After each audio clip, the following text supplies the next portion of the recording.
ஸ்ரீமதே ராமானுஜாய நமஹ. பிராமாண்யம் அப்படின்னா என்ன? பிரமாவினுடைய தன்மை தான் பிராமாண்யம். பிரமானா சரியான ஞானம். சரியான ஞானத்தினுடைய தன்மை என்னவா இருக்கும் அப்படின்னா, ஞானத்துக்கு ரெண்டு தன்மை அப்படின்னு பார்க்கலாம்.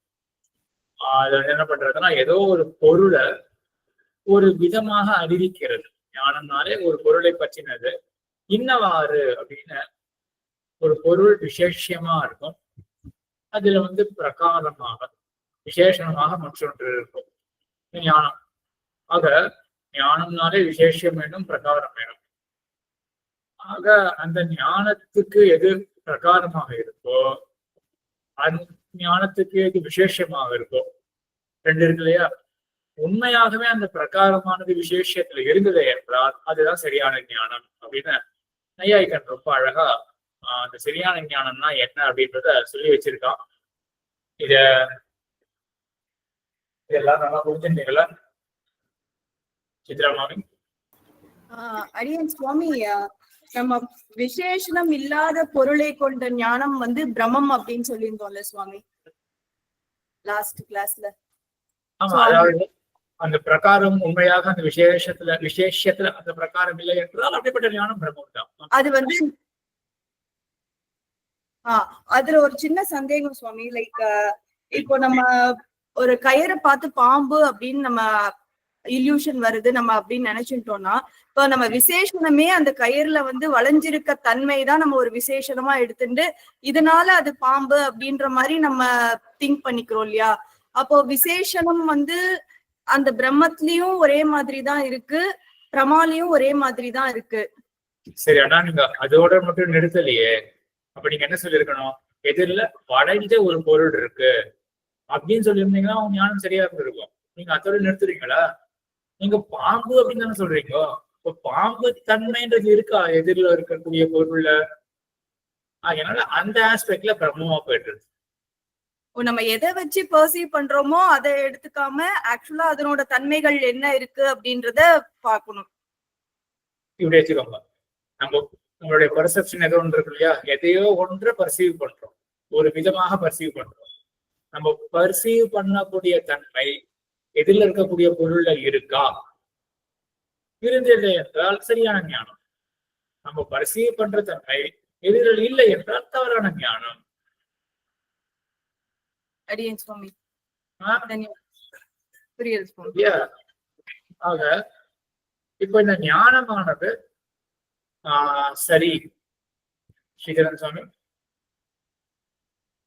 அடியனுக்கு அதுல ஒரு சந்தேகம் இருக்கு.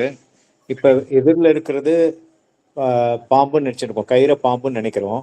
அது கயிறுன்னு தெரியற வரைக்கும் தான் அந்த ஞானம் சரியான ஞானம். அதான் பாம்புன்னு நினைச்சுட்டு இருக்கோம். அது பாம்பு எப்ப சரியான ஞானமா இருக்குன்னா, இங்கேருந்து தூரத்துலேருந்து பார்க்கும்போது அது வளைஞ்சு நெளிஞ்சு அந்த தன்மையெல்லாம் இருக்கும்போது அது நமக்கு சரியான ஞானமா இருக்கும். அது கிட்ட அப்புறம் புரியலையே. நம்ம கயிறை பாம்பு கயிற்ற பாம்புன்னு நினைக்கிறோம். அது நம்ம அது பாம்பு அல்ல அப்படிங்க தெரியற வரையிலும் அது சரியான ஞானமா அப்படியா? இல்ல சார், அது வரைக்கும் நம்ம அது பாம்புன்னு தான் நினைச்சிருப்போம். கிட்ட போய் பார்த்ததுக்கு அப்புறம் தான் பிரத்யக்ஷத்துல யாரோ ஆப்த வாக்கியம் சொன்ன அப்புறம் தானே அது கயிறுன்னு தெரிய போறது. அது வரைக்கும் அந்த ஞானம் சரியா தவறா? அதுவரையும் இல்லையே. அதுவரையிலும் நம்ம அது சரியான ஞானம் அப்படின்னு நினைச்சிருந்தா கூட 10 நிமிஷம் கழிச்சு ஆப்த வாக்கியம் கேட்ட பிறகு நம்ம தப்பா புரிஞ்சுட்டு இருக்கோன்றதை உணர்வோம் மாட்டோமா? உணர்வோம். ஆமா, அப்ப தப்பா புரிஞ்சுட்டு இருக்கிறோம் அப்படின்னாலே என்ன அர்த்தம்? அந்த புரிதலானது தவறு. அதான் ஏற்பட்ட புரிதலானது தவறான ஞானம். அப்ப உண்மையா தவறான ஞானம் தானே. ஏன் தவறு? ஏன் தவறு அப்படின்னா அந்த ஞானத்துல என்ன விசேஷம் எதில் இருக்கக்கூடிய பொருள். சரி சொல்லுங்க, இது பதிலே சொல்லிடுங்க. ஏன் அது தவறான ஞானமா போச்சு? ஏன்னா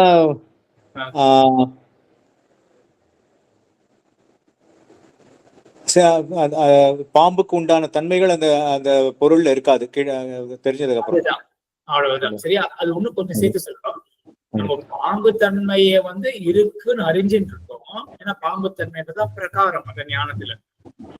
எதில் இருக்கக்கூடிய பொருளை பாம்பு தன்மையை கொண்டதாக அறியணும். அப்ப எதில் இருக்கக்கூடிய பொருள் விசேஷம், எது பிரகாரம்?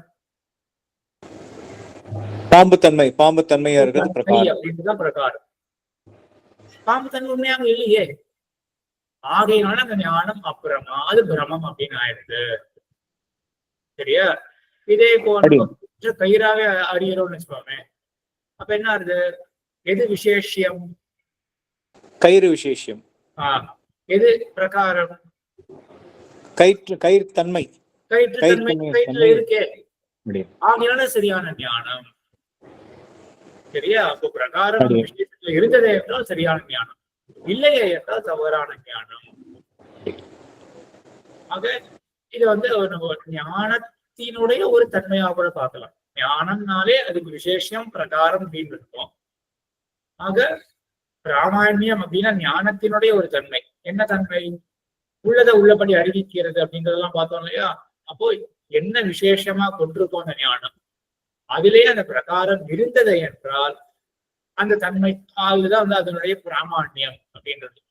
அப்ப நம்ம எப்ப தெரிஞ்சுப்போம் நமக்கு ஒரு பொருள் இவ்வாறாக நாம் அறியறோம், உண்மையாகவே அந்த பொருள்ல அந்த தன்மை இருக்கு அப்படின்றத, அப்படிப்பட்டதாக எனக்கு ஒரு ஞானம் ஏற்பட்டிருக்கு, சரியான ஞானம் தான் எனக்கு ஏற்பட்டிருக்கு அப்படின்றத எப்போ தெரிஞ்சுப்போம் அப்படின்றத இந்த வாதமே. ஆக பிராமாண்ய வாதம் அப்படின்னா என்ன அர்த்தம்? ஞானமானது பிரமா, சரியான ஞானம் என்பதை நாம் எப்பொழுது உணர்வோம். சரி, என்ன தோன்றது? சரியான ஞானம் அப்படின்றத நம்ம எப்போ உணர்வோம்? இன்னொரு பிரமாணத்தின் மூலமா. இன்னொரு பிரமாணத்தின் மூலமா தெரியும். அப்படி தோன்றதா? சரி பேசிக்கோமே. எனக்கு ஒரு உதாரணம் இங்க தோன்றது. ஒரு வேகமா கார்ல போறோம்னு வச்சுக்கோங்க. வேகமா போறோம். எப்ப வேகமா போக முடியும்? கார்ல ஹைவே இருக்கு, வேகமா எப்போ போவோம்? இதுல ஒண்ணு இடைஞ்சல் இல்லாத போது. அப்படியே என்னது இடைஞ்சல்? டிராபிக் இல்லாத போது. ஆமா, இடைஞ்சல் எதுவுமே இல்லாத பொழுதுதான் வேகமா போக முடியும். இடைஞ்சல் இல்லைன்றது எப்படி தெரிஞ்சுட்டோம்? அந்த ரோடு ரிக்தமா இருக்கு. ரிக்தம் அப்படின்னா ஃப்ரீயா இருக்கு ரோடு. எப்படி அது கண்ணால பார்த்தா தெரிஞ்சுக்க முடியும்? இப்போ வேகமா போகும்போது நமக்கு என்ன தெரியுதுன்னா, நம்ம சட்டு நமக்கு ஒரு ஞானம் ஏற்படுறது. இதை கொஞ்சம் இங்கிலீஷ்ல சொல்லணும்னா நம்ம ட்ரஸ்ட் பண்றோம், அதை நம்புறோம். அந்த இங்கிலீஷ்ல ஒரு ஃப்ரேஸ் சொல்லுவா இல்லையா, வி பிலீவ் அவர் ஐஸ் அப்படின்றத சொல்லுவா இல்லையா, நம்ம அதை நம்புறோம். நமக்கு சாப்பிட்ட ஞானம் ஏற்பட்டிருக்கு, நேரில் நம்ம போகலாம், என்ன இருக்கு, இடையூறு எதுவுமே இல்லை அப்படின்றத நமக்கு ஆராயலையே. ஆனால் எப்படி வச்சுக்கோமே, ஒரு கால் நம்ம கண்ட தோஷம் இருக்கு அப்படின்னு ஒருத்தருக்கு தெரிஞ்சு போயிருக்கு. அவர் எப்படி போவார்? அவர் கொஞ்சம் பையதான் போவார். அவர் எதிரில் ஒரு மாதிரி ஒரு தோற்றம் அளித்தா கூட அவர் விஸ்வசிக்க மாட்டார் தன்னுடைய ஞானத்தை. எப்போ இது தனக்கு ஒரு குறை இருக்குன்னு தெரிஞ்சா, இதுதான் ரொம்ப சரியானதா தோன்றுது. ஏன்னா மீமாம்சகர் யாரவர் சபரமணிய சுவாமி என்ன பண்றாரு அப்படின்னா, ஆதியிலேயே தன்னுடைய பாஷ்யத்துல எஸ்ய துஷ்டம் கரணம் எஸ்ய மித்யேரிச்ச பிரத்யா சய அசமீச்சீன பிரத்யா நான்யா அப்படின்னு பௌத்த மத கண்டனத்துல சொல்றாரு. பௌத்த மதத்தை என்ன சொல்றோம் அப்படின்னா, எல்லா ஞானமே அது தவறான ஞானம் தான். இது உற்சர்கதா ஆஸ் அ ரூல் என்ன அப்படின்னா, எல்லா ஞானமும் தவறான ஞானம். அப்புறம் என்ன பண்ணுவோம்னா, சில தடவை ஏதாவது ஞானத்தை தத்துவ பிரமாணத்தை கொண்டு சரிதான் நான் யோசிச்சேன் அப்படின்றது நம்ம தன்னடியே வரக்கூடியது அல்ல, வேறொரு விதமா நம்ம தெரிஞ்சுக்கக்கூடியது அப்படின்னு போதன் சொல்றோம். அதை இவர் சபர சுவாமி ஏத்துக்கல. அவர் என்ன சொல்றாரு அப்படின்னா, எஸ்சி துஷ்டம் கரணம் எஸ்சி மித்யேரிச்ச பிரத்யா சைவ அசமீச்சீன பிரத்யா. எப்போ நம்மளுடைய கரணம் ஞானத்தை பிரமாணம் இருக்கு இல்லையா, பார்த்தோம் இல்லையா, அறிவிக்கக்கூடிய கருவி, அது தவறு அப்படின்னு நமக்கு எப்போ தெரிஞ்சு போயிருக்கோ, அப்படி இல்லைன்னா இன்னொருத்தர் யாரோ இல்லாட்டி ஏதோ ஒரு விதத்துல நமக்கு ஏற்பட்ட ஞானமே தவறு அப்படின்னு யாராவது ஒருத்தர் சொன்னாலோ, அப்போதான் நம்ம அந்த பிரத்யம் அந்த ஞானமானது தவறு அப்படின்னு முடிவு பண்ணுவோமே ஒழிய, நம்ம விதியா உற்சர்கத்தா ரூலா என்ன பண்ணுவோம் அப்படின்னா, நம்ம ட்ரஸ்ட் பண்ணுவோம் நம்ம ஞானத்தை. இதான் முக்கியமானது இவருடைய சுத பிராமாண்யவாதம்ன்றது. என்ன அப்படின்னா, எப்போ நமக்கு ஞானம் ஏற்படுறதோ இன்ஹேரண்டாவே நம்ம என்ன பண்ணுவோம்னா ட்ரஸ்ட் பண்ணுவோம் அந்த ஞானத்தை. இப்போ சுத பிராமாண்யவாதத்துல என்ன இருக்கு, ஞானம் ஏற்பட்டிருக்கு அப்படின்றது எப்ப அறியறோமோ, அப்ப அப்பவே அந்த ஞானத்தை எவ்விதமாக அறிவோம், ஞானத்தை பற்றின ஞானம் ரெண்டா பிரிச்சு வேற பார்த்தோம் இல்லையா? எனக்கு குடஞானம் ஏற்பட்டிருக்கு அப்படின்னு நினைக்கும் பொழுது நம்ம என்ன பண்ணுவோம் அப்படின்னா சரியான ஞானம் தான் அப்படின்னு நம்ம அறிவோம் அத. சரியா? அதுதான் ஸ்வதப்பிராமாண்யவாதம். ஆக போன பாடத்துல நடந்தது எல்லாத்தையும் நல்லா மனசுல வச்சுக்கணும். நம்ம இந்த ஞானத்தை பற்றின ஞானம். சித்ராமாமி. சுவாமி, எனக்கு இந்த பரப்பிரகாஷியம் மட்டும் கொஞ்சம் ஒரு எக்ஸாம்பிள் வச்சு சொல்ல முடியுமா சுவாமி? எனக்கு கொஞ்சம் கன்ஃபியூஸ் ஆற மாதிரி இருக்கு. சரி, பரப்பிரகாஷம் வந்து கூடமே பரப்பிரகாஷம் தான். இப்படி வச்சுக்கோங்களேன். அப்பதான் பார்த்தோம், இங்கிலீஷ்ல ஒன்று பார்த்தோம், எக்ஸிஸ்டன்ஸ் அப்படின்னு ஒண்ணு பார்த்தோம். அதுக்கப்புறம் பர்செப்ஷனா ஏதோ ஒரு வார்த்தை ரியலைசேஷன். ரியலைசேஷனா சுவாமி? ரியலைசேஷன். இப்ப வந்து இப்போ குடம் இருக்கு அப்படின்றதுனாலேயே அது ரியலைஸ் பண்ணப்படுமா? அது இருக்கு அப்படின்றதுனாலேயே அது தெரிய வரும் அப்படின்னு அவசியம் கிடையாது. அது வந்து பரப்பிரகாஷம். நமக்கு ஞானம் இருந்தாதான் அப்போ அது எக்ஸிஸ்டன்ஸ் வேற, ரியலைசேஷன்ன்றது வேற. இப்போ எதுக்கு வந்து ரியலைசேஷன் எக்ஸிஸ்டன்ஸ் ரெண்டும் ஒன்னா இருக்கு அப்படின்னு பார்ப்போமே. ஞானம் ஏற்பட்டிருக்கு, யாருக்காவது வந்து ஞானம் ஏற்பட்டாச்சு, ஆனா எனக்கு தெரியல ஞானம் ஏற்பட்டிருக்கா இல்லையான்றது எனக்கு தெரியல, இல்லாட்டி அதை நான் ரியலைஸ் பண்ணாமே இருக்க அப்படின்னா யாருமே சொல்ல மாட்டேன்.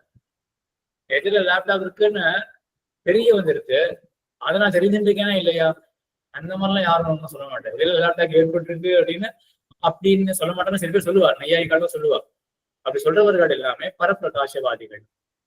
ஞானம் ஏற்பட்டாச்சு, ஆனா ஏற்பட்டாலுமே கூட எனக்கு தெரிய வரல அப்படின்றதுதான் வந்து பரப்பிரகாசம். அப்போ இந்த ஞானத்தை வந்து ஜடமா ஒரு வந்து எப்படி சொல்றது, இந்த கூடத்தினுடைய ஸ்தானத்துல ஆக்கிடுவான். ஆனா சுப்பிரகாசவாதிகளுடைய மதத்துல எப்படி இருக்கும், ஞானம் ஏற்பட்டாயிருக்கு என்றால் அது அந்த நேரத்துல நமக்கு தெரிய வந்துடும். ஞானம் இருக்கு, ஆனா நான் தெரிஞ்சுக்கல, நான் ஞானம் ஏற்பட்டிருக்கு எனக்கு அப்படின்றதுலாம் அந்த மாதிரி சொல்லவே முடியாது. அடியேன் சுவாமி. அப்போ அந்த நையாயிகால் பட்சத்துல வந்து இம்மீடியட்டா அடுத்தடுத்தே அந்த ப்ராசஸ் நடக்குமா? ஆமா ஆமா, it's always a 2-step process மாதிரி. ஆமா, கண்டிப்பா வந்து அதான் விவசாய அணு விவசாயம். முதல்ல வந்து இது கூட அப்படின்றது விவசாயம், அது ஞானம். உடனேயே அணு அப்படின்னாலே உடனேயே அணுகமனம் அப்படிலாம் சொல்றோம் இல்லையா, தொடர்ந்து போறது.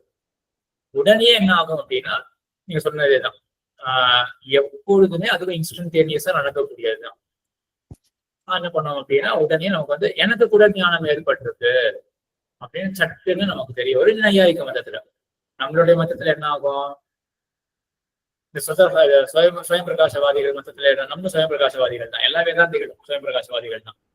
என்ன ஆகும், நமக்கு ஞானம் ஏற்படும் போதே அதை ரியலைஸ் பண்ணிடுறோம். அப்ப ஏற்படும் பொழுது குலத்தை பற்றி நான் அறியான் என்றேன், இந்த மாதிரிலாம் ரகசிய கிரந்தங்கள் மணிப்பிரவாள கிரந்தங்கள்லாம் பூர்வாச்சாரியர்கள் வந்து இந்த மாதிரிதான் அறியான் என்றேன் அப்படின்னு போடுவோம்.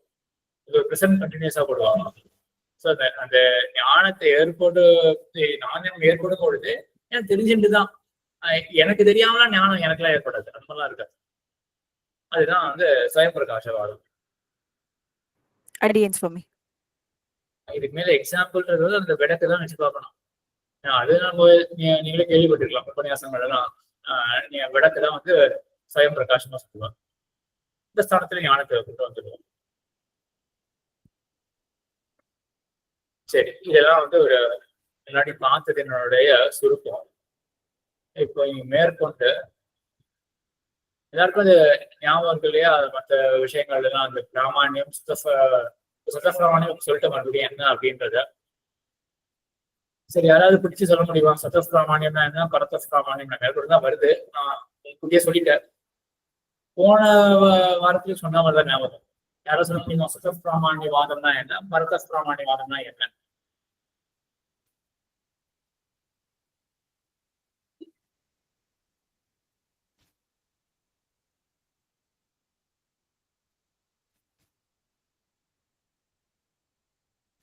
கஷ்டமா இருக்கு, சட்டுன்னு சொல்ல முடியல.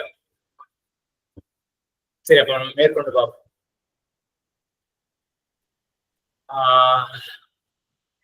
பிராபாகர மதம்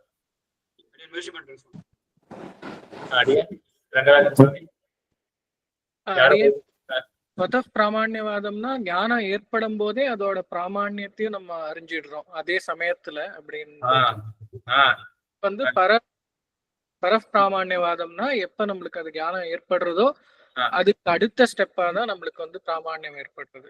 இல்ல பிராமாண்யத்தை அறியறோம் பிராமாண்யத்தை சரியா?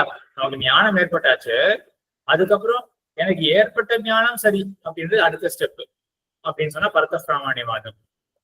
ஞானம் ஏற்படும் பொழுது என்ன சரியான ஞானம் தான் ஏற்பட்டிருக்கு அப்படின்னு நமக்கு ஒரு ரியலைசேஷன் ஏற்பட்டா அதுதான் சுத பிராமாண்யவாதம். சரி, இன்னே ஒண்ணு அந்த ஞாத்ததா அப்படிங்கறது நீங்க சொல்லி தந்துட்டேல, ஞாத்ததா அது புரியல. ஆமா, ஞாத்ததான்றது அடுத்தது வரணும். ஓகே, அது முன்னாடி சொன்ன பொண்ணு வர ஏதாவது சொன்னேன்னா அதை பத்தி போன வாரம் சொன்ன மாதிரி இருந்தது, ஆனா ஒழுங்கா புரியல அப்படின்னு இல்ல. ஐ திங்க் போன வாரம் சொல்லலன்னு நினைக்கிறேன். அது சொல்லும் போதுதான் நம்ம அந்த டிஸ்கஷன் பண்ண ஆரம்பிச்சிட்டோம். வேணுமா வேண்டாம் அப்படின்னு மறுபடியும் சரி டிஸ்கஷன் பண்ணிட்டு மறுபடியும் அதே நிலையில நிக்க வேண்டாம், இப்படியா ஞாபகத்தை பத்தி பாத்துருவோம். சரி, இந்த பிராபாகர மதத்தை போன வாரம் நல்லா பாத்துருவோம்னு நினைக்கிறேன். பிராபாகர மதம் இந்த சுயம் பிரகாச வாதம், சரியா? பிராபாகர மதம். அடுத்தது பாட்டர், இவர் ஒரு மீமாம்சகர். இவர் என்ன பண்றாரு அப்படின்னா ஞாததா அப்படின்னு ஒண்ணு சொல்றாரு. அதாவது கண்ணுக்கும் அந்த குடத்துக்கும் தொடர்பு ஏற்படாது. ஏற்பட்ட அப்புறம் அந்த குடத்துல ஒரு ஃபீச்சர் ஆட் ஆகிற மாதிரி ஒரு ஆட்ரிபியூட் ஆட் ஆகும். அதாவது என்ன ஆட் ஆகுதுன்னா ஞாததா, இந்த குடத்துக்கு நிறம் சேர்ந்தா எப்படி இருக்குமோ அந்த மாதிரி ஞாததா, அறியப்படும் தன்மை. அந்த குடத்துல அது பிரகாசியமாக ஆறுது குடம்.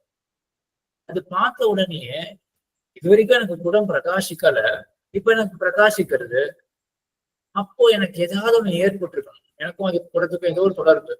என்னன்னா அந்த குடத்தை பத்தி நான் தெரிஞ்சுட்டு இருக்கேன் அப்படின்னு ஞானத்தையும் அனுமானம் பண்றான்.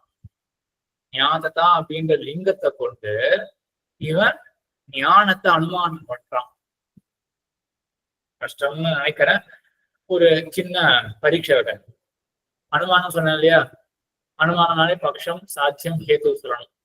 இங்க என்ன பக்ஷம், சாத்தியம், ஹேத்து இருக்கலாம்?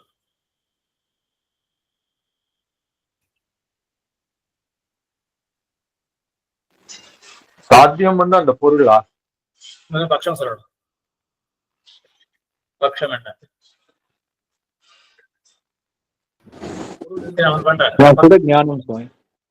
பக்ஷத்தை பிக்ஸ் பண்ணிடுறான். பொண்ணு சொல்லுவோம் வேண்டாம். குடம் தான் பக்ஷம். குடம் இருக்கு இல்லையா? ஆமா, குடம் பக்ஷமா சரி, குடம் தான் பக்ஷம்.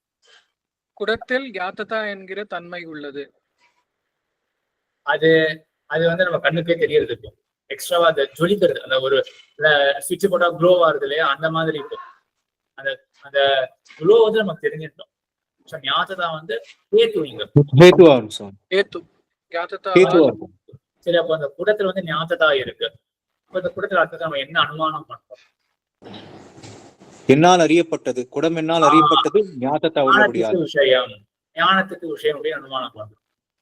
சரி, அப்ப ஞாததா அப்படின்னு அந்த குடத்துல சேர்ந்துருக்கு. ஞானத்துக்கு விஷயம் சரி அப்படின்னு சொல்லணும். இல்ல நான் கன்ஃபியூஸ் பண்ணிட்டேன். சாஸ்திர தீபிகையில நம்மளே தான் பட்சமா வச்சுக்கணும். நம்மளே பட்சமா வச்சுக்கணும். நான் பட்சம், சரியா? நான் பட்சம். என்னிடத்துல நாம என்ன சாதிக்கணும் அப்படின்னா, என்ன சாதிக்கலாம் என்னிடத்துல? குட ஞானம் இருக்குன்றது. குட ஞானத்தை சாதிக்கணும். நான் பட்சம், குட ஞானம் சாதிக்கப்பட வேண்டியது என்னிடத்துல இல்லையே. முன்னாடி சொன்னதான் சரி, அதான் சரியா வரும். குடத்தை பட்சமா வச்சுட்டு அப்பதான் சாதிக்க முடியும். குடத்தை பட்சமா வச்சுட்டு குடத்துல என்ன இருக்கு? அந்த ஒரு பிரகாசம் ஏற்படுறது, ஞாததா அப்படின்ற ஒரு பிரகாசம் ஏற்படுறது. அது ஏற்படுறதுனால குடத்துல என்ன இருக்கு அப்படின்னா ஞானத்துக்கு விஷயமாகக்கூடிய தன்மை இருக்கு. சரியா? ஞானத்துக்கு விஷயமாக இருக்கக்கூடிய தன்மை அப்படின்னு. ஆக இந்த விதத்துல, அதாவது அவன் எந்த மாதிரி பாதையில போறான் அப்படின்னா, இது வரைக்கும் அந்த கூட்டத்துல ஒரு எப்படி சொல்லலாம், ஒரு க்ளோ ஆகிற மாதிரி ஏதாவது சப்ஸ்டன்ஸ் இருக்கா? சரி இப்படி வச்சுக்கோங்க. ஸ்க்ரீன் சேவர் வச்சுக்கோங்க. லேப்டாப் இருக்கு, அவங்க வந்து ஸ்க்ரீன் சேவர் வந்து பிளாங்க் ஸ்க்ரீன், அதான் ஸ்க்ரீன் சேவர் அப்படின்னு வச்சுக்கோங்க. திடீர்னு வந்து என்ன பண்றதுன்னா அது ஸ்க்ரீன் சேவர் இல்லாம டெஸ்க்டாப் வந்து விசிபிளாக ஜொலிக்கிறது. அப்ப அது ஜொலிச்ச உடனே நம்ம என்ன பண்றோம், அதை கொண்டு நம்ம ஏதாவது அனுமானம் பண்றோம். சரி, இந்த லேப்டாப்ல ஏதோ ஒரு ஆப்ரேஷன் நடந்திருக்கு, அந்த மாதிரி தான் குடத்தை பார்த்தோம்னா என்ன பண்றோம், ஜொலிக்கிறது அந்த குடம், பிரகாசமா இருக்குது இந்த குடமானது. அப்போ இதோட ஆயிருக்கு இந்த குடத்துல என்ன ஆயிருக்கு அப்படின்னா என்னுடைய ஞானத்துக்கு விஷயமாக ஆயிருக்கு. ஆக இந்த குடமானது இந்த ஞானத்துக்கு விஷயமாக ஆயிருக்கு. இதுதான் வந்து அனுமான பிரயோகம். யாத்ததாங்கிறது அப்புறம் சமவாய சம்பந்தத்தோட அந்த குடத்துல இருக்கு அப்படின்னு சொல்லலாமா? மறுபடியும் சொல்லுங்க.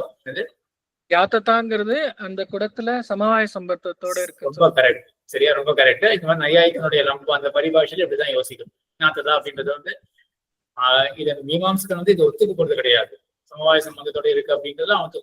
ஆனா யோசிக்கிறது இப்படிதான் யோசிக்கணும். இப்ப ஏதோ ஒரு ரூபம் எப்படி சமவாய சம்பந்தத்தோட அந்த கூடத்துல இருக்கும், அந்த மாதிரி அந்த ஞாபகத்தை அப்படின்றது அது ஒரு ஃபீச்சர் இப்போ இந்த கூடத்துல வந்து சேர்ந்துருக்கு. சமவாய சம்பந்தத்தை அவன் ஒத்துக்கிறதுலாம் கிடையாது, மீமாம்சகர் ஒத்துக்கப்படுறது கிடையாது. ஆனா யோசிக்கிறது அவன் வேற ஏதாவது ஒன்று சொல்லுவான். இது ஒரு விதத்தை அந்த கூடத்துல வந்து சேர்ந்துருக்கு அப்படின்னு. சுவாமி, இப்ப அங்க குடத்துல ஏதோ ஜொலிக்கிறதுன்னு சொன்னேன். குடத்துல கேக்கலையா? குடத்துல ஜொலிக்கிறதுன்னு சொன்னேன். அந்த ஜொலிப்பு வந்து என்னமோ ஆயிருக்கு அப்படின்னு தெரிஞ்சு எனக்கு ஞானம் ஏற்பட்டது அப்படின்னு சொன்னேன். இப்ப நானும் குடத்தை பாக்குறேன், தேவரீரும் குடத்தை பாக்குறேன். தேவரீருக்கு ஞானம் வந்திருக்கு, எனக்கு வரல. அப்படின்னா குடத்துல ஜொலித்துதா நிஜமாவே, இல்ல என் மனசுல என் ஞானத்துல ஒழிச்சுதா? அதான் நம்மளுடைய இதை சேர்த்துக்கணும். எப்படி ஞானதா அப்படின்றது நம்ம என்ன பண்ணணும், இந்த குடமானது என்னுடைய ஞானத்துக்கு விஷயம், எனக்கு பிரகாசிக்கிறபடியினால் அப்படின்னு நம்மளையும் கூட அங்க சேர்த்துக்கணும். குடத்தை பட்சமாக்கும் பொழுது எனக்கு தானே அது ஜொலிக்கிறது. அப்போ எனக்கும் அதுக்கு இதை சம்மந்தம் ஏற்பட்டிருக்கு, என்னுடைய ஞானத்துக்கு அந்த குடமானது விஷயமாக இருக்கு. சரி, அப்ப தேவருக்கு மாத்திரம் அது பட்சம்னு சொல்லணுமா? எனக்கு ஏற்படும் பொழுதுதான் அது பட்சமா? இந்த குடத்தை பட்சமா வச்சுட்டு நான் என்ன சாதிக்க போறேன், என்னுடைய ஞானத்துக்கு விஷயம் ஒன்றையும் சாதிக்கிறேன், ஒரு தப்பும் கிடையாது. இப்போ ஒருத்தர் ஒரு వ్యక్తి வச்சுட்டு இவர் ராமனுடைய தந்தை அப்படின்னு சாதிக்கிறதுல ஒன்றும் தப்பு கிடையாது இல்லையா? அவர் வந்து அந்த தசரதன் வந்து 1000 பேருக்கு 1000 விதமா இருக்கலாம். தசரதன் ராமனுடைய தந்தை ஏன் அப்படின்னா அந்த மனைவிக்கு ஏதோ ஒரு ஹேத்துவ சொல்றோம் என்றால் அந்த மாதிரி சாதிக்கிறது. அது குடமானது என்னுடைய ஞானத்துக்கு விஷயம், எனக்கு பிரகாசிக்கிறபடினால் அப்படின்னா நான் எதுக்கும் அந்த சாஸ்திரத்தை பார்த்து நான் சொல்றேன். நான் எப்படியோ படிச்சது இந்த அனுமான பிரகாரம்ன்றது இதுதானா, யார பட்சமாக்குறான் இதான் ஞாபகம். குடத்தை பட்சமாக்கி ஞாத்ததா தான் லிங்கம், அது சொல்லவே கிடையாது. ஆனா எப்படி இதை லிங்கமா வைக்கிறது, நான் இதுக்கும் அடுத்த வாரம் அதை ஒரு தடவை பார்க்கறேன், சாஸ்திரத்துக்கு ரெஃப்ரெஷ் பண்ணி பார்க்கறேன். ஆக முக்கியமா என்ன தெரிஞ்சுக்கணும்னா இந்த பாட்ட மதத்துல அந்த குடத்துல வந்து இந்த ஞானத்தா அப்படின்ற ஒரு தன்மை இருக்கு. தன்மையை கொண்டு அவன் என்ன பண்றான், ஞானத்தை அவன் எப்போ ரியலைஸ் பண்றான், எனக்கு ஞானம் சரி. இந்த மதம் என்னது, இது வந்து ஸ்வயம் பிரகாசமா பரப்பிரகாஷ் மதம், பாட்ட மதம்.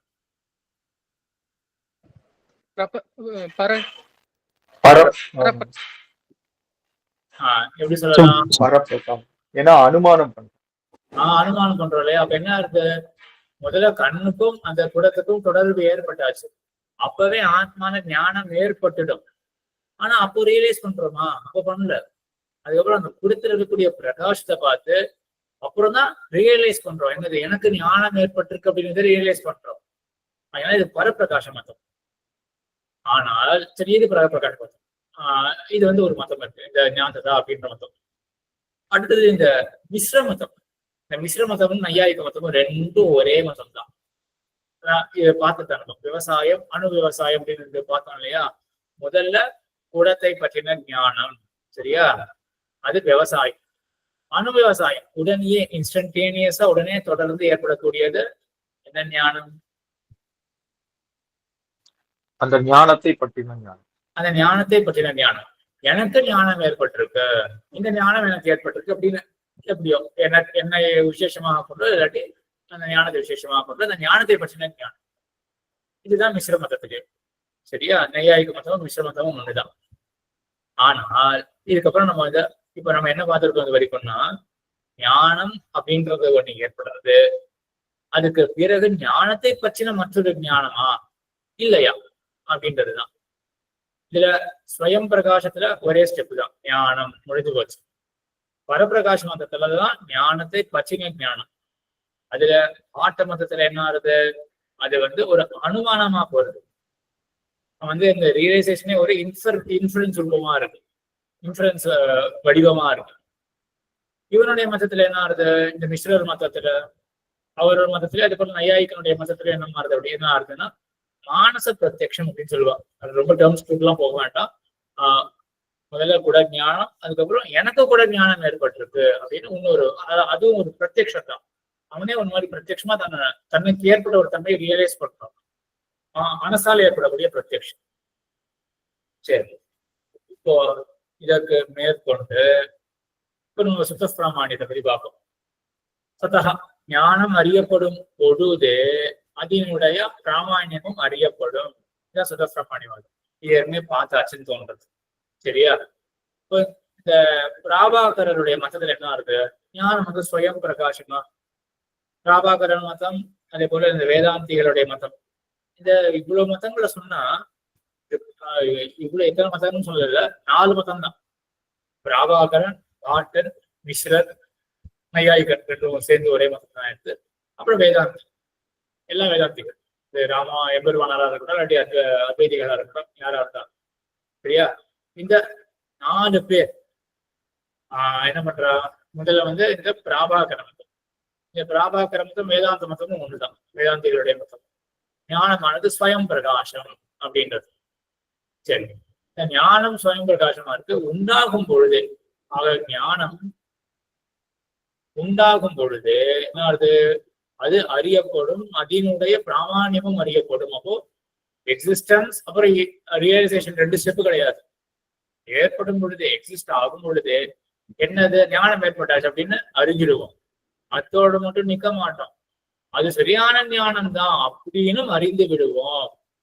சரியா? அப்ப இங்க என்ன இருக்கு, இதுல ஸ்வதப்பிராமான்யவாதமும் கலந்துருக்கு, ஸ்வயம் பிரகாசவாதமும் கலந்துருக்கு. பிராபாகர மதத்துல வேதாந்தின்னு போடலைங்க, கூட சேர்த்துக்கோங்க. இது வேதாந்தி மதமும் எம்பெருமானார் மதமும் வேதம். சரி, அடுத்தது பாட்டர் மதத்துல ஞாததா அப்படின்றது இந்த கூடத்துல ஏற்படக்கூடிய தன்மை, அது லிங்கமாக இருக்கு. லிங்கம்னா என்ன? இது ஹேத்துன்னு சொல்லலாமா சுவாமி? ஹேத்து, லிங்கம்னா ஹேத்து.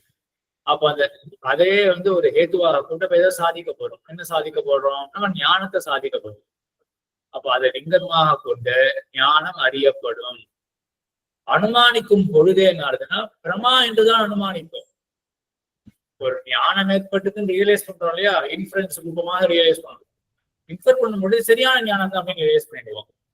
இது பாட்டருடைய மதம். இஸ்ரருடைய மதம் என்ன, இது அனுவியவசாயம் அப்படின்னு. நையாயிக மதத்துல இதேதான். இப்போ கூட ஞானம் ஏற்படும். அப்போ அந்த குடஞானத்துக்கு பிறகு எனக்கு குடஞானம் ஏற்பட்டிருக்கு அப்படின்னப்போ மனசால ரியலைஸ் பண்ண. அப்புறம் சுத்த பிராமான்யவாதத்தை எப்படி சேர்க்காதீங்க, ரியலைஸ் பண்ணும் போதே பரமா அப்படின்னு ரியலைஸ் பண்றோம்.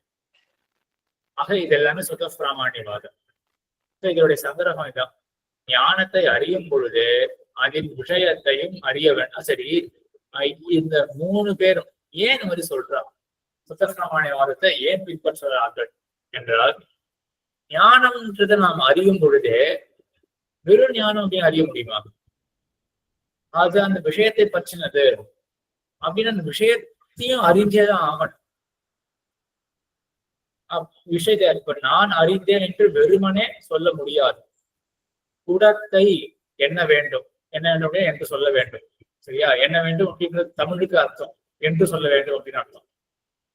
ஆக எதிர்ப்பு உள்ளவர், எதிரில் உள்ள அப்படின்னு இருக்கணும். ஆக எதிரில் உள்ள குடத்தை குடம் என்று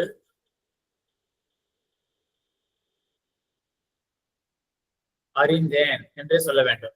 சரியா? அப்ப என்ன சொல்லணும், நம்மளோட ஞானம் எப்படி இருக்கும்னா, குடத்தை பற்றி குட ஞானத்தை பற்றின ஞானம் அது ஃபர்ஸ்ட் ஸ்டெப்பா இருக்கணும், செகண்ட் ஸ்டெப்பா இருக்கணும். எப்படி இருந்தாலும் எதிரில் இருக்கக்கூடிய குடத்தை நான் அறிந்தேன் எப்படிதான் சொல்லணும். வெறுமே நான் அறிந்தேன் அப்படின்னு சொல்ல முடியாது. எதிரில் உள்ள குடத்தை அறிந்தேன் அப்படின்னு தான் சொல்ல வேண்டும். எதிரில் உள்ள பொருளில் குடத்தன்மை இல்லை என்றதில் பிரமாணம் இல்லை. இப்ப என்ன இருக்குன்னா, எதிரில் இருக்கக்கூடிய அந்த பொருளை நான் அறிந்தேன் அப்படின்றது இல்லையா? ஓ, இந்த ஞானம் தவறானது அப்படின்னு எப்படி நம்ம தெரிஞ்சுக்க முடியும்?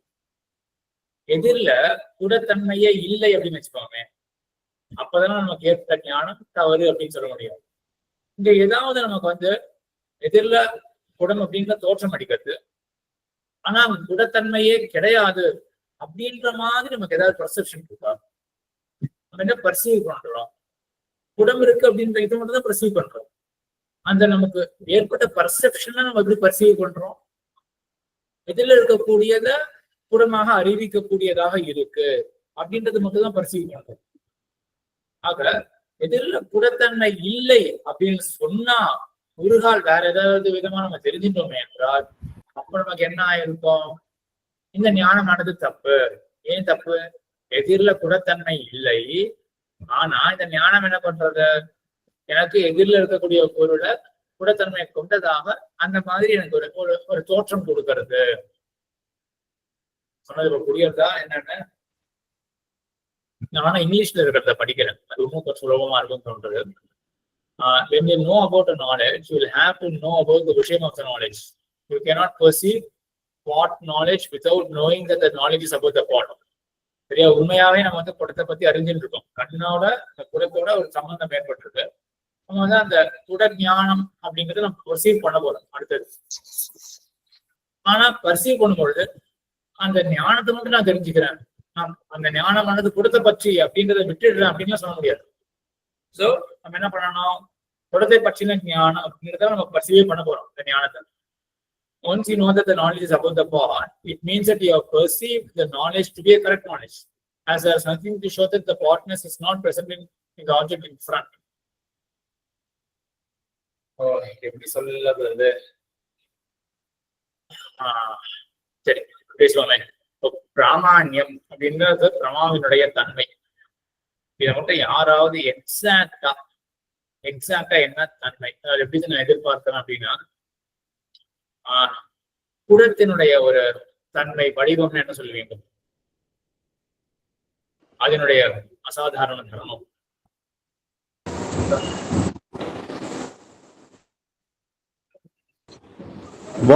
வாய் சிறுத்த வயிறு பெருத்து இருக்கிறது அப்படின்றதுதான் அதனுடைய ஒரு அசாதாரணமான தர்மம்.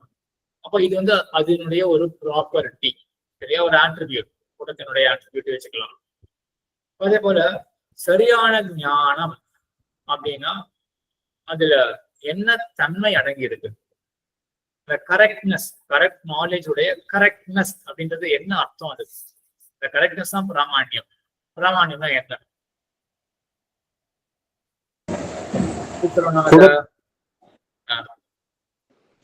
குடத்தை குடமாக காட்டும் தன்மை. குடத்தை குடமாக காட்டும் அப்படின்றது இருக்கு இல்லையா? இப்போ எப்படி வச்சுக்கலாம் அப்படின்னா, அந்த குடத்தன்மையை கொண்ட பொருள் அதை பற்றி இருக்கு. விசேஷம் என்ன இருக்கு? குடத்தன்மையை கொண்டதை விசேஷமாக கொண்டிருக்கு ஞானம். அதே போல எதை பிரகாரமாக அந்த ஞானம் கொண்டு இருக்கு? குடத்தன்மையை கொண்டு இருக்கு. சரியா? அப்ப நம்ம இந்த ஞானம் குடத்தன்மையை கொண்ட பொருளை விசேஷமாக கொண்டிருக்கு, குடத்தன்மையை பிரகாரமாக கொண்டிருக்கு அப்படின்னு தெரிஞ்சிருந்தோம்னா, அப்ப இந்த ஞானம்ன்றது சரி அப்படின்னு தெரிஞ்சிருந்தோம் அப்படின்னு அர்த்தமா இருக்கு. அதாவது அர்த்தம் சொல்றேன்.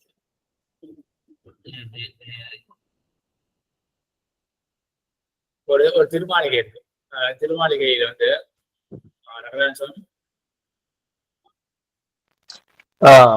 ஐயன் சுவாமி, இந்த இது இப்போ ஒரு பாம்பை பார்த்து கயிறை பார்த்து பாம்புன்னு நினைச்சுக்கிறோம்னு வச்சுக்கோங்க. அதுல வந்து முதல்ல நம்மளுக்கு வர ஸ்வத பிராமான்யம் படி, அந்த வாதம் படி ஃபர்ஸ்ட் நம்மளுக்கு கயிறுன்னு அந்த ஞானம் வருது. அது வந்து பிராமான்யம் தான் இல்லையா? அது அது வந்து சரியான ஞானம் அப்படின்னு சொல்ல வரல. ஆனா ஸ்வத பிராமான்ய வாதத்தின்படி என்ன ஆகும் அப்படின்னா, ஏற்பட்ட ஞானம் இருக்கு இல்லையா, அதை நம்ம ஃபர்ஸ்ட் எடுத்த உடனே நம்ம சரி அப்படின்னு தான் நினைச்சுப்போம். என்ன ஞானம் ஏற்பட்டாலும் நம்ம வந்து சரியான ஞானம் அப்படின்னு தான் எடுத்துப்போம். சரியா? அதான் சுத்த பிராமான்யம். இது வந்து இல்யூஷன். இது வந்து தப்பான ஞானம்ன்றது லேட்டர் தான் தெரியும். அது வந்து அதுக்கு நம்ம இன்னும் வரல. நம்ம ஃபர்ஸ்ட் ஸ்வத பிராமான்யம்னா ஃபர்ஸ்ட் ஸ்டெப்ல நம்மளுக்கு வந்து புரிஞ்சது வந்து இது வந்து பிராமான்யம் அப்படின்னு தான் புரிஞ்சது.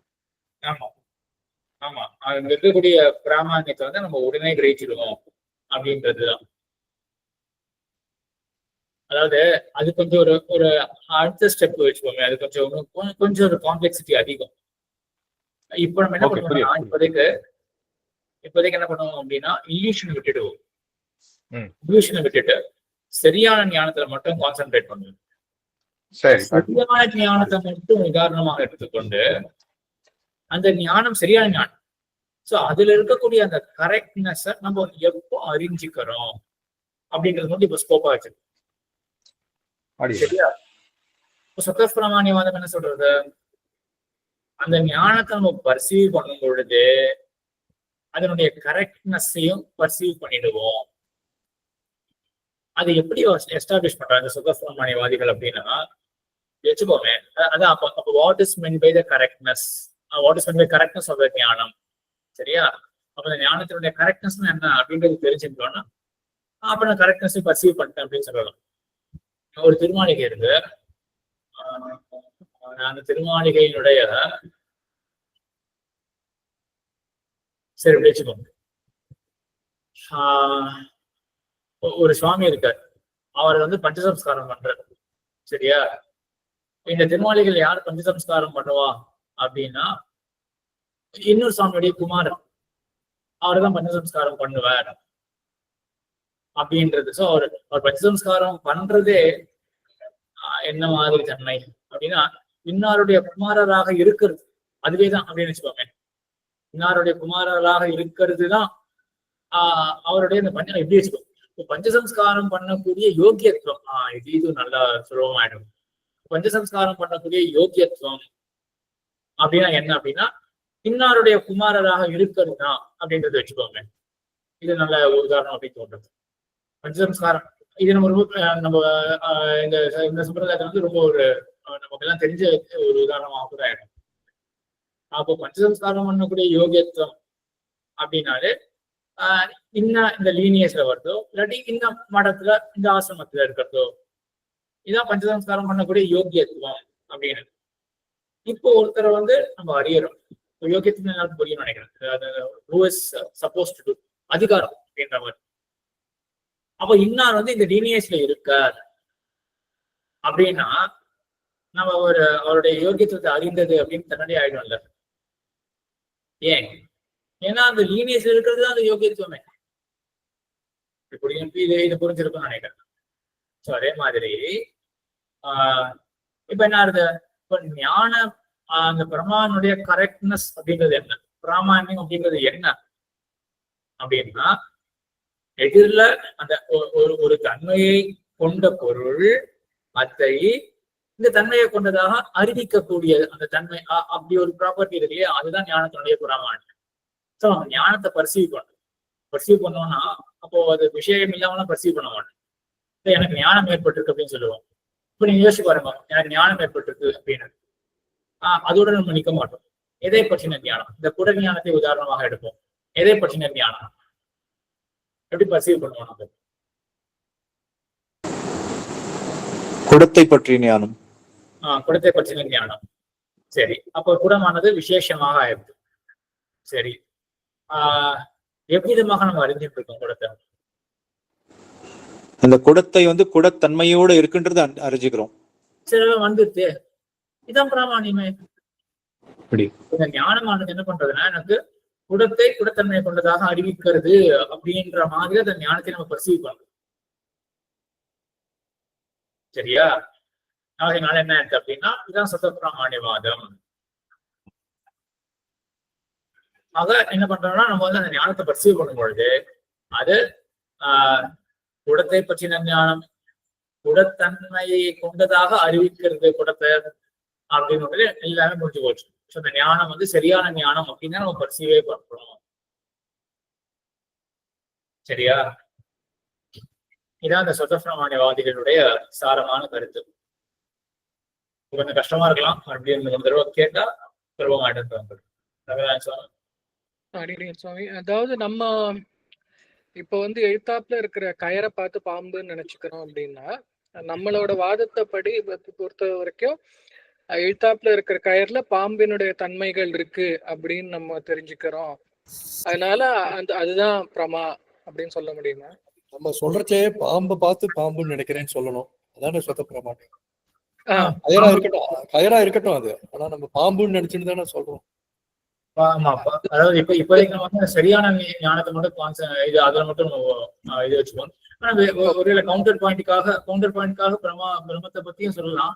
ஆனா கேள்வி சரியா புரியல. கையில இருக்கு அதை பார்த்து பாம்புன்னு நினைக்கிறேன். நம்ம பாம்பு நினைக்கும் போது, அதாவது ராமானுஜர் மதத்துல வந்து நம்ம வந்து பிரம்மம் ஏத்துக்கிறது இல்லையா? அதனால நம்ம அந்த கயரை பார்க்கும் போது அதுல பாம்போட தன்மை இருக்கிறதுனாலதான் பாம்பு அப்படின்னு தெரிஞ்சுக்கிறோம் அப்படின்னு சொல்லணுமா? எப்படி அந்த கிழிஞ்ச பண்ணுவோம். ஆனா அந்த பிரம்மத்தை பத்தி இப்ப கான்சன்ட்ரேட் பண்ணணும். அது கொஞ்சம் வேற மாதிரி போகணும். கொஞ்சம் எடுத்தோடனே அந்த கொஞ்சம் டீப்பா போக வேண்டாம். சோ நம்ம அது சரியான ஞானத்தை மட்டும் வச்சுக்கணும். ஆக நமக்கு சரியான ஞானம் ஏற்படும் பொழுது அது ஞானம் சரி அப்படின்றத நம்ம எப்ப அறிகிறோம் அப்படின்னா இன்ஸ்டன்டேனியஸா அறிஞ்சிடுவோம். இதான் சதப்பிரமாணியவாதம். சரியா?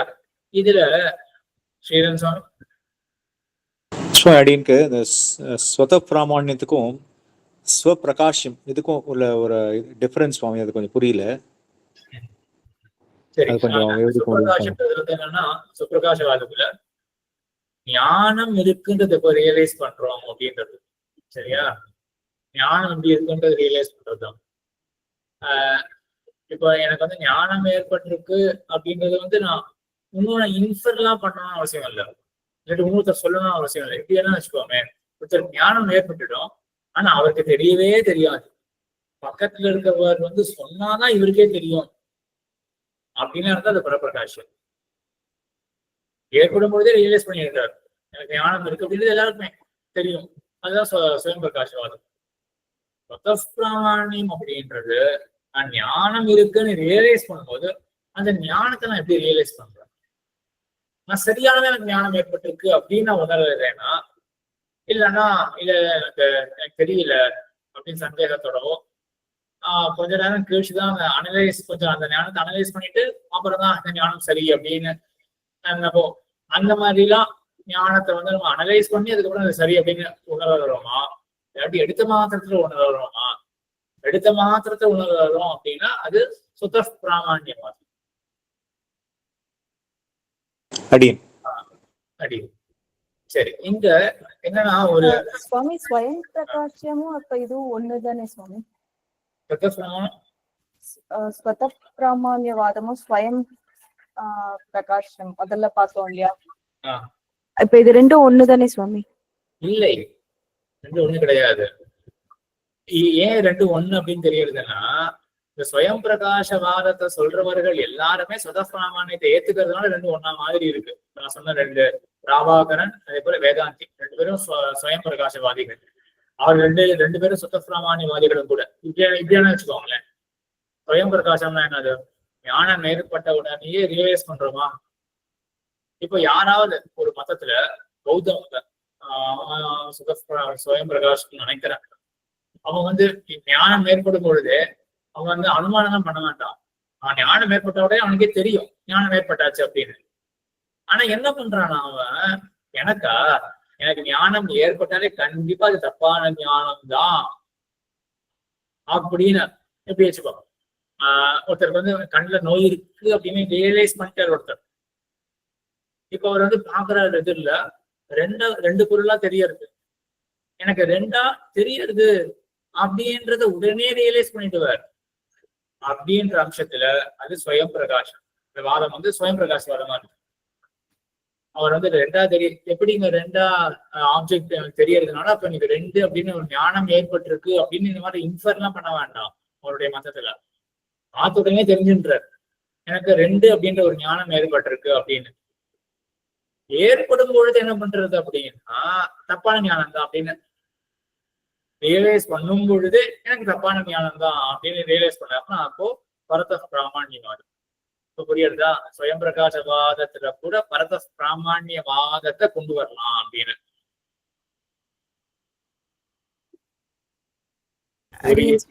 புரியுறதா? கொஞ்சம் கன்ஃபியூசிங்கா தான் சுவாமி இருக்கு. இன்னொரு தடவை நான் ரெக்கார்டிங் கேக்குறேன் சுவாமி.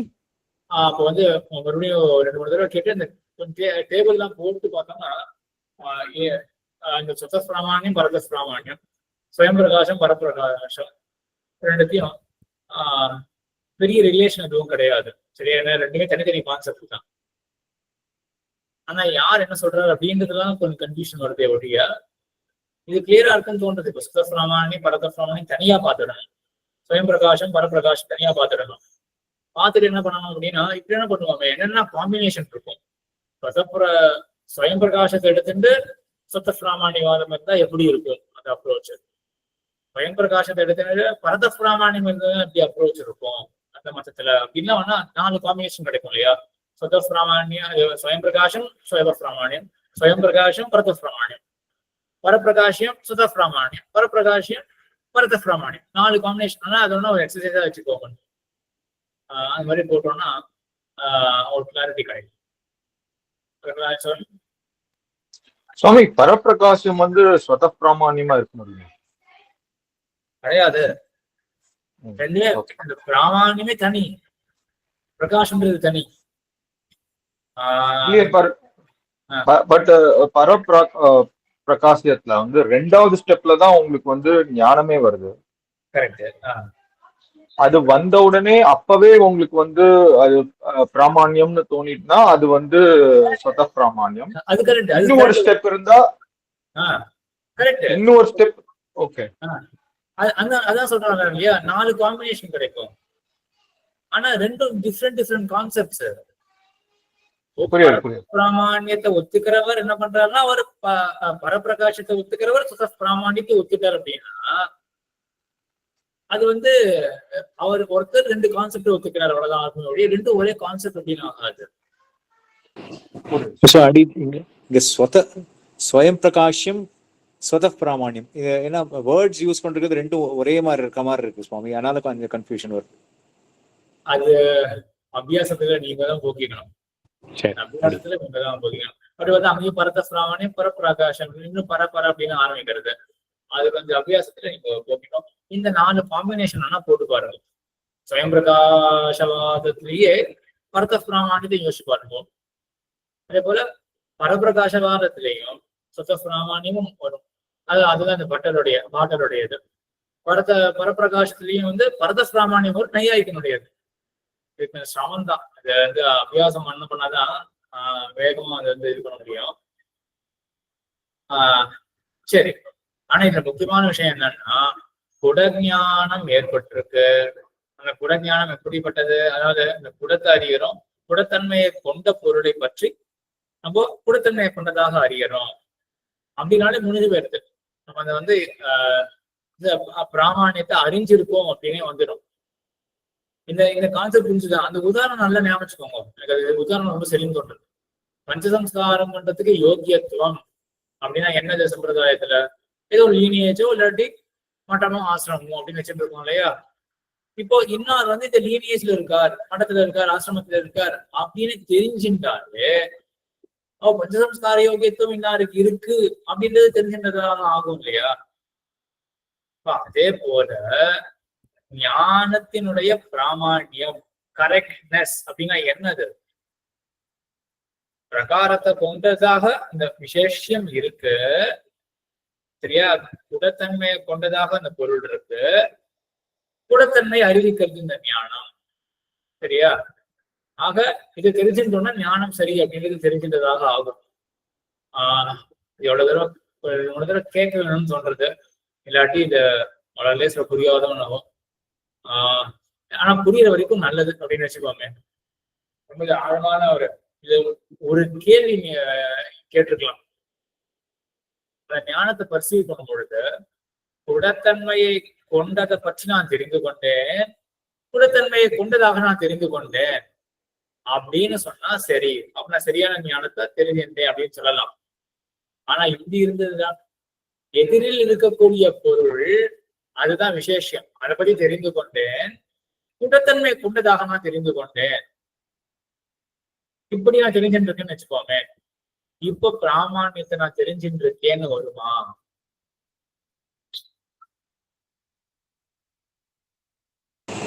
திருப்பி ஒரு வாட்டி சொல்ல முடியும் சுவாமி? எதிரில் இருக்கக்கூடிய பொருளை நான் அறிந்து கொண்டேன், குடத்தன்மையை கொண்டதாக நான் அறிந்து கொண்டேன் அப்படின்னு நான் ரியலைஸ் பண்றேன். இப்போ எனக்கு ஏற்பட்டது சரியான ஞானம் அப்படின்னு நான் ரியலைஸ் பண்ணிட்டேன் அப்படின்னு சொல்ல முடியுமா? சொல்ல முடியும் சுவாமி. சொல்ல முடியாது இல்லையா? இல்ல, ஏன்னா எதிரில் என்ன இருக்குன்னு தெரியாது. எதிரில் இருக்குன்னு தெரியாது. அப்போ எப்படி இருந்ததுன்னா, இப்போ எதிரில் இருக்கக்கூடிய பொருளை நான் அறிந்து கொண்டேன், குடத்தன்மையை கொண்டதாக நான் அறிந்து கொண்டேன் அப்படின்னு இருந்தது என்றால் நான் பிராமணியத்தை ரியலைஸ் பண்ணேன்னு சொல்லவே முடியாது. இப்படி இருந்தா சுதப்பிரமாணியவாதத்தை முன்வைக்கவே முடியாது. ஆனா சுதப்பிரமாணியவாதி என்ன சொல்றான்னா, குடத்தன்மையை கொண்ட பொருளை குடத்தன்மை கொண்டதாக நான் அறிந்து கொண்டேன், இப்படிதான் என்னுடைய ரியலைசேஷன் இருக்கு. ஆகையினால நான் எப்படி ரியலைஸ் பண்றேன், இந்த ஞானம் நான் ரொம்ப சரியா தெரிஞ்சுட்டேன் அப்படின்ற மாதிரி தான் நமக்கு ஒரு தோற்றம் இனிஷியலா ஏற்படுறது எல்லா இன்ஸ்டன்ஸ்லயும் அப்படின்னு இந்த சுதப்பிரமாணியவாதி சொல்றான். ஏன் அப்படி சொல்றான் அப்படின்னா, அதான் அடுத்த பாயிண்ட். இப்படி கொள்ளாமல் போனால் எந்த ஞானத்திலும் விசுவாசம் ஏற்படாது. இதுதான் முக்கியமா சொல்றது. நான் எதிரில் இருக்கக்கூடிய பொருளை நான் எப்படியும் தெரிஞ்சுட்டேன். இப்படியா நம்ம யோசிப்பாங்க. நம்ம 100 கிலோமீட்டர்ல போறோம் ஹைவேல, நான் ரோடு ஃப்ரீயா இருக்கு அப்படின்னு தெரிஞ்சுட்டேன், ரோடு ஃப்ரீயா இருக்கு அப்படின்னு தெரிஞ்சுட்டேன் அப்படின்னா நம்ம போவோம். ஃப்ரீயா ரோடு இருக்கு அப்படின்னு ஒரு நிர்ணயமா தான் நம்ம ஏற்படுத்த முடிய, ஃப்ரீயா இருக்கிற ரோட நான் ஃப்ரீயா இருக்குன்னு தெரிஞ்சுட்டேன் இப்படின்ற மாதிரிதான் நம்மளுடைய எண்ணமே இருக்கும். நல்ல யோசிச்சு பாருங்க. எதிரில் இருக்கக்கூடிய ரோடு அதை நான் ஃப்ரீயாக இருப்பதாக தெரிந்து கொண்டேன் அப்படின்றதுக்கும், ஃப்ரீயா இருக்கக்கூடிய ரோடை நான் ஃப்ரீயாக இருக்கிறதாக தெரிந்து கொண்டேன் அப்படின்றதுக்கும் பெரிய வாசி இருக்கு. ஃப்ரீயா இருக்கக்கூடிய ரோட்டை நான் ஃப்ரீயாக இருப்பதாக தெரிந்து கொண்டேன் அப்படின்னா, நான் தெரிந்து கொள்ளும் பொழுதே நான் கரெக்டா தான் தெரிஞ்சு வச்சுட்டு இருக்கேன் நம்ம ரியலைஸ் பண்றோம்னு ஆயிடும். புரியுறதா? ஆனா எதிரில் இருக்கக்கூடிய ரோட்டை நான் ஃப்ரீயாக இருப்பதாக தெரிந்து கொண்டேன் அப்படின்னு நம்ம ரியலைசேஷன் தான் நம்ம அந்த கரெக்ட்னஸை ரியலைஸ் பண்ணல அப்படின்னு அர்த்தம். சரியா? இப்படி வேணா யோசிப்போம். எதிரில் இருக்கக்கூடிய ரோட்டை அது ஃப்ரீயாகவும் இருக்கலாம், ஃப்ரீயா இல்லாமவும் இருக்கலாம். எதிரில் இருக்கக்கூடிய ரோட்டை நான் ஃப்ரீயாக அறிந்து கொண்டேன் எப்படின்றது மட்டும் நமக்கு ஞானம் இருக்குன்னு வச்சுக்கோங்க. இந்த மாதிரி ஞானம் யாருக்கு தெரியுமா வரும்? யாருக்காவது என் கண்ணுல நோய் இருக்கு, எனக்கு சரியா தெரியாது அப்படின்னு யாருக்கு ஒரு மனசுல ஓடின்னு இருக்கோ அவருக்குதான் இந்த மாதிரி தோற்றம் வரும். எதிரில ரோடு தெரியறது, எனக்கு ஃப்ரீயா தெரியறது அப்படின்ற மாதிரிதான் அவர் யோசிப்பார். ஃப்ரீயா இருக்கிற ரோட நான் ஃப்ரீயா தெரிஞ்சுட்டேன் அப்படின்னு யார் சொல்லுவாங்கன்னா, யாருக்கு ஒரு ட்ரஸ்ட் இருக்கும் கண்ணுல, அவர்களுக்கு தான் அந்த மாதிரி ஞானம் ஏற்படும். நமக்கு அந்த மாதிரிதான் ஏற்பட்டு இருக்கு. அதனாலதான் வேகமா போறோம் நம்ம ஹைவேல. அதெல்லாம் சுதப்பிரமாணியவாதம் இதெல்லாம் சொல்றாங்க. அது நம்ம அப்பதான் ஞானத்தையே விஸ்வசிப்போம். விஸ்வசிக்கவே மாட்டோம் ஞானத்தை. இந்த லோகம் அப்படி ஓடவே இல்லை. ஆகையால லோக ரீதி அனுசரணம் பண்ணாலே கூட நம்ம என்ன வச்சுக்கணும், சுதப்பிரமாணியவாதத்தை தான் வச்சுக்கணும் அப்படின்றது இவனுடைய கூற்று. சுவாமி இப்படி சொல்லலாமா? சரியான ஞானம் தெரியறதுக்கு ரோடு ஃப்ரீயா இருக்கு, அவ்வளவுதான். ஃப்ரீயா இருக்கிற ரோடு ஃப்ரீயா இருக்குன்னு தெரிஞ்சுக்கிறதுக்கு சொல்றது வழக்கமா சொல்றது. ரோடு ஃப்ரீயா இருக்கு அப்படின்னா நிச்சயமா எனக்கு தெரிஞ்சிருக்கு, அதனால சொல்றேன். அப்படி அதுதான் ஃப்ரீயா இருக்குன்னு என்ன மீன் பண்றோம் அப்படின்னா, ஃப்ரீயா இருக்கிற ரோடு நான் ஃப்ரீயா இருக்குன்னு தெரிஞ்சுட்டு இருக்கேன்னு தான் உண்மையாகவே நம்ம மீன் பண்றோம். சரி சுவாமி, அடுத்த அந்த இப்படி யோசிச்சு பார்ப்போமே. நமக்கு அந்த ஃப்ரீயா இருக்கிற ரோட்டை நான் ஃப்ரீயா தெரிஞ்சுட்டு இருக்கிறதுனாலதான் நான் ஃபோன் பண்ணி சொல்றேன் ஃப்ரீயா இருக்கு ரோடு அப்படின்னு. நான் எதிரில ரோடு தெரியறது, அது எனக்கு நிச்சயம் இருக்கு. எதிர ரோடு தெரியுது, அது எனக்கு ஃப்ரீயா தோற்றம் அளிக்கிறது இப்படின்றது மட்டும் இருந்ததுன்னா நம்ம வந்து யாருக்கிட்டையாவது ஃபோன் பண்ணும்பொழுது ரோடு ஃப்ரீயா இருக்கு அப்படின்னு சொல்ல முடியுமா நம்மளால? ஸோ ரோடு ஃப்ரீயா இருக்கு அப்படின்னு சொல்லும் பொழுது நமக்கு என்ன தாற்பயம்னா, ஃப்ரீயா இருக்கிற ரோட்டை ஃப்ரீயா இருக்கிறாக அறிகிறேன் அப்படின்றத நம்ம கிரகிச்சு வச்சுட்டு இருக்கோம். சரி சுவாமி. ஒரு செகண்டா சொன்னதுல ஒரு சங்கோச்சம் இருக்க மாதிரி தெரியறா, இல்லாட்டி டைரக்டாவே ஃப்ரீயா இருக்குன்னு சொல்லியிருப்போம், அது சொல்லாம சுத்தி வளைக்கிற மாதிரி இருக்கு. அதனால ஒரு சந்தேகம் இருக்க மாதிரி தோன்றது. இதுல சரி இல்ல, அதாவது எதிரில இருக்கிற ரோடு ஃப்ரீயா இருக்கா, ஃப்ரீயா அவ்வளவுதான். எதிர இருக்கக்கூடிய நமக்கே தெரியல சொல்லும் பொழுது நமக்கு ஒரு சந்தேகம் இருக்கா, என்னது அப்போ எதிர இருக்கக்கூடிய ரோடு ஃப்ரீயா இருக்கு அப்படின்னா எதிர இருக்கக்கூடிய ரோடு எனக்கு ஃப்ரீயாக தெரிகிறது, உனக்கு வந்து ஃப்ரீயா தெரியாதா? அப்போ உண்மையா ஃப்ரீயா கிடையாது அது. அப்படியா நமக்கு அந்த ஞானத்தை பத்தி நமக்கு ஒரு பர்செப்ஷன் தானே ஏற்படுறது. ஆனா அந்த மாதிரி யாருமே ஏற்படல. எதிர இருக்க ஃப்ரீயா இருக்கக்கூடிய ரோட்டை நான் ஃப்ரீயாக அறிகிறேன், இதுதான் நம்மளுடைய பர்செப்ஷன். இதுதான் சுத்தப்பிராமணியவாதம். ஆனா சொல்லும் போது அப்படி சொல்ல மாட்டாங்கல்ல அடியன். என்னது? நம்ம சொல்லும் போது அப்படி உபயோகப்படுறது அப்படி சொல்ல மாட்டோம். ஆனா நம்ம இதான் மீன் பண்றோம். ஃப்ரீயா ரோடு இருக்கு, எதில இருக்க ரோடு ஃப்ரீயா இருக்கு அப்படின்னு இப்படியான வச்சுக்கோங்க. எதில இருக்கக்கூடிய ரோடு வந்து எனக்கு ஃப்ரீயா தெரியாது அப்படின்னு மட்டும் நமக்கு தோற்றம் இருந்தது என்றால் நம்ம கான்ஃபிடென்ட்டா சொல்லுவோமா ஃப்ரீயா இருக்கு அப்படின்னு? சொல்ல மாட்டோம். எனக்கு அந்த மாதிரி தோற்றம் அளிக்கிறது அப்படின்றது வந்து அங்க வந்து அது இந்த ஞானம் ஏற்படும் பொழுது என்ன ஆகுதுன்னா, என் கண்ணுல கோளாறு இருக்கு இல்லாட்டி இருக்கலாம் சம்பாவனை ஏதோ ஒண்ணு அப்படி இருக்கும் பொழுது ஒரு பிரதிபந்தம் ஏற்படுறது நமக்கு. அப்போ வந்து என்ன ஆகுதுன்னா பிராமான்யத்தை நம்ம கிரகிக்க மாட்டோம். ஆனா ஆஸ் அ ரூல் எப்பொழுதுமே என்ன பண்ணுவோம் அப்படின்னா ட்ரஸ்ட் பண்ணுவோம் நம்மளுடைய நாலேஜ். அப்பதான் லோகம் ஒழுங்கா போடும். சுத்தப்பிரமாணியவாதத்தை தான் நம்ம எடுத்துக்கிறோம். இது ரொம்ப முக்கியம். அது சுத்தப்பிரமாணியவாதம்ன்றது இது வச்சிருந்தா வேதத்தினுடைய இதே நம்ம ஸ்தாபிக்கிறோம். வேதத்தினுடைய பிராமணியத்தை இந்த சுத்தப்பிரமாணியவாதத்தை கொண்டுதான் ஸ்தாபிக்கிறோம். நம்ம எல்லாத்தையும் ட்ரஸ்ட் பண்றோம்.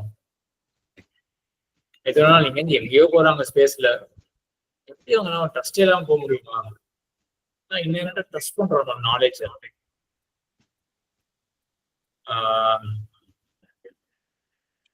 எல்லாம் மூணு ஸ்கூல் ஆஃப் தாட்டும் சொத பிராமணியவாதத்தை தான் நம்புறாரு இல்லையா எல்லாரும்?